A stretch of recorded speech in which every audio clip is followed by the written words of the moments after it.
The wilderness, untamed, unforgiving. Today it becomes my arena, my testing ground, 24 hours, no supplies. This is the ultimate challenge. My heart pounds with a mix of fear and exhilaration. The forest stands before me, a wall of green. The air is thick with the scent of pine and damp earth. I take a deep breath, steeling myself for what lies ahead. Survival in the wild is about more than just physical strength. It's about mental toughness. It's about digging deep and finding the will to keep going when everything in you wants to quit. I know the odds are stacked against me, but I'm ready to face them head on. The wild will test me. It will push me to my limits, but I won't break. I will survive. The first rule of survival: stay calm. Panic is your worst enemy. I take stock of my surroundings, my senses on high alert. The sun is my compass, guiding my way. The forest floor is littered with potential tools and resources. I just need to know where to look. Every sound, every rustle in the undergrowth sends a jolt of adrenaline through me. I know that danger lurks around every corner, but I won't let fear paralyze me. This is my chance to prove to myself that I have what it takes to survive, to conquer the wild, to emerge from this experience stronger than ever before. Let the challenge begin. The wilderness is a master manipulator. It preys on your fears, your doubts. It whispers insidious suggestions, urging you to give up. But I won't listen. I will not succumb to weakness. Mental strength is my ultimate weapon in this battle for survival. I have to believe in myself, in my ability to overcome any obstacle. Positive thinking is key. I visualize myself succeeding, conquering each challenge as it arises. This is not just about surviving 24 hours. It's about testing the limits of human endurance. It's about proving that the human spirit can overcome any adversity. The wild may test my body, but it's my mind that will see me through. I draw strength from the memory of those who have come before me. Explorers, adventurers, survivors who stared down the abyss and emerged victorious. Their stories fuel my determination. They remind me that I am not alone in this fight. Every step I take is a victory. Every challenge I overcome is a testament to the indomitable human spirit. I will not be broken by this experience. I will be forged by it. The wilderness may test me, but it will also teach me. It will show me the true depths of my own strength. And when I emerge from this crucible, I will be stronger, wiser, and more resilient than ever before.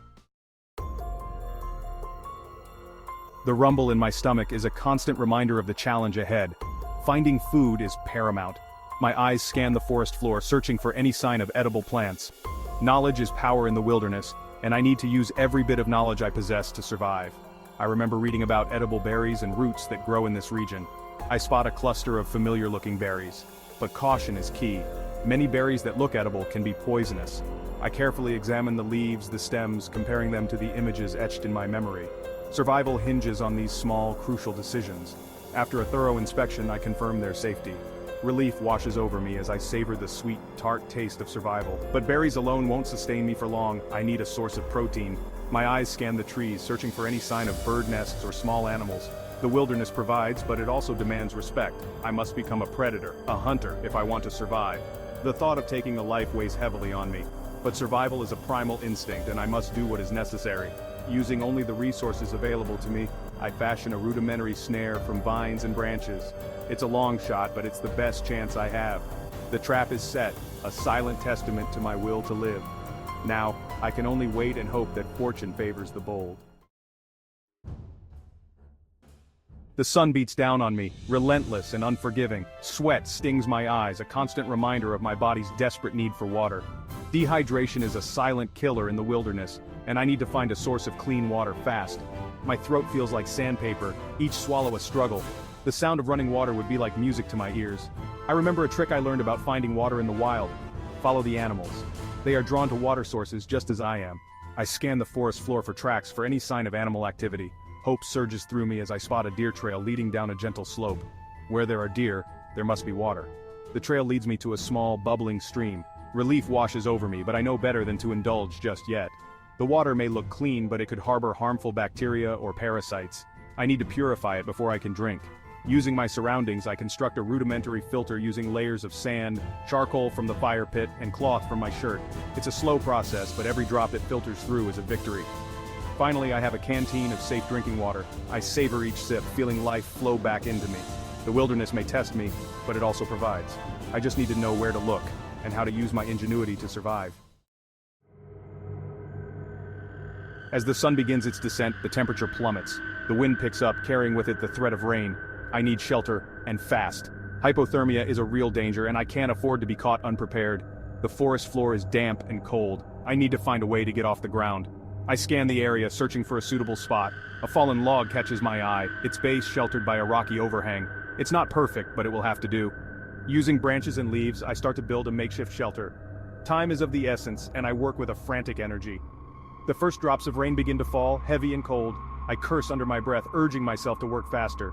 My shelter is rudimentary, but it offers some protection from the elements.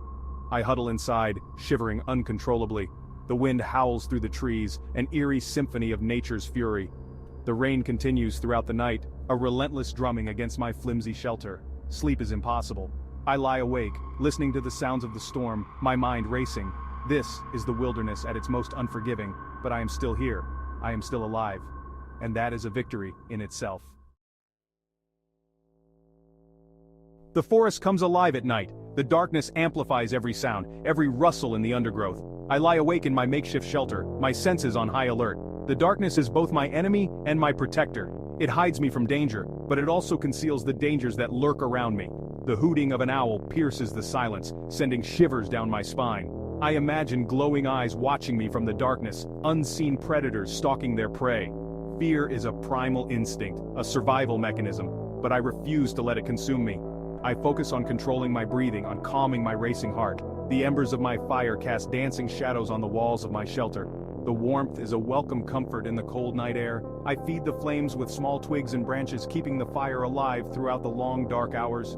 Fire is more than just a source of warmth, it's a symbol of hope, a beacon in the darkness. As the night wears on, exhaustion begins to creep in. My eyelids feel heavy, my body aches from the day's challenges.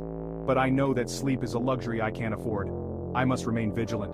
The wilderness is unforgiving, and I must be prepared for anything. A faint glimmer on the horizon signals the arrival of dawn.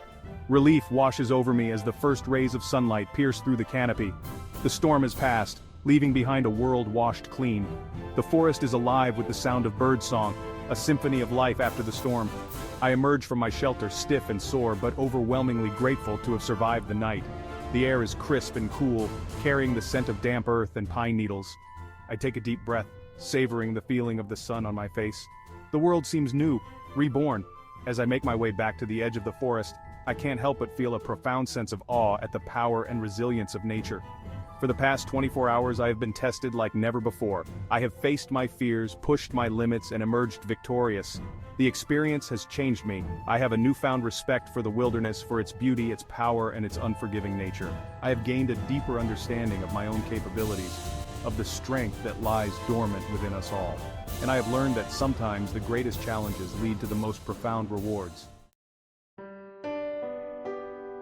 Emerging from the forest, I am greeted by the sight of civilization. The familiar sounds of traffic and distant voices wash over me. Sounds I once took for granted, now music to my ears. The smell of wood smoke and damp earth clings to me, a tangible reminder of the ordeal I have just endured. I have never been more grateful for the comforts of home, for the simple things we so often take for granted. The experience has left an indelible mark on me. I am filled with a profound sense of gratitude for the gift of life, for the resilience of the human spirit. The wilderness may have tested me, but it has also rewarded me in ways I never thought possible. I have conquered my fears, pushed my limits, and emerged stronger, wiser, and more alive than ever before.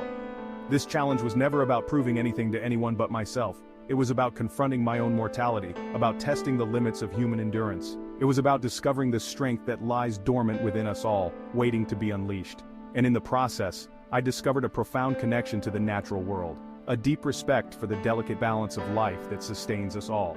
The wilderness may be a harsh and unforgiving teacher, but its lessons are invaluable. It reminds us that we are capable of so much more than we think we are. It teaches us to appreciate the simple things, to never give up, and to always believe in the indomitable spirit that resides within us all.